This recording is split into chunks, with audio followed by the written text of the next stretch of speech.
The typical meeting room, where decisions are made and fates are determined. We go in with good intentions, but have you ever felt that you were doing everything you could to work against them? Have you ever found yourself yelling at a meeting or desperately trying to escape it? What can you do? How can you get back to those good intentions you came in with? We'll find out about this and more in today's acquisition moment. If you're like most people, you probably come into a meeting room like this one with the best of intentions. You've got a great idea, and you expect to get things done. We expect people to be open to our great idea.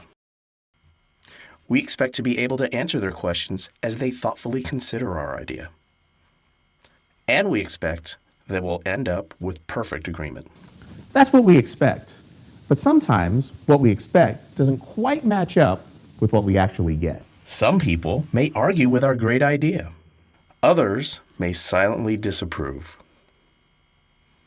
And worst of all, sometimes we may even join them. So, what happened? How do we go from wanting to build support to fighting for our lives? How do we go from selling our idea to desperately trying to escape? The meeting room can turn into a place of conflict, where we find ourselves battling over opposing ideas or positions. When conflict happens and a fight or flight instinct is triggered, we may find ourselves on the attack or on the retreat. And when that happens, you've probably gone pretty far from those good things you wanted before the meeting started. So how do you get back to those good things? You're going to need a change in tactics.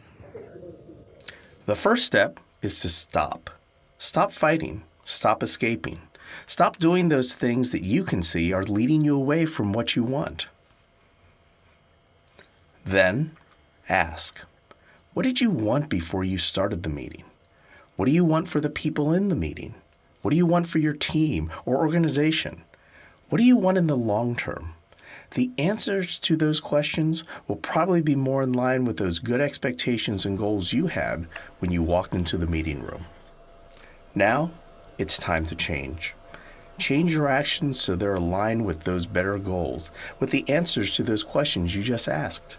Think about what you might do differently if you really wanted to make a good decision, if you really wanted to come to consensus. Stop, ask, change. These 3 steps can help move you from arguing or stony silence to what this meeting room was really intended for. As your goals and actions change, other people will tend to change as well. Arguing changes to dialogue. Disengagement changes to discussion.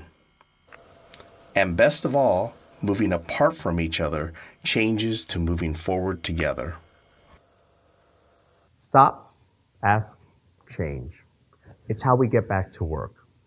I'm Alvin Lee, and this has been Your Acquisition Moment.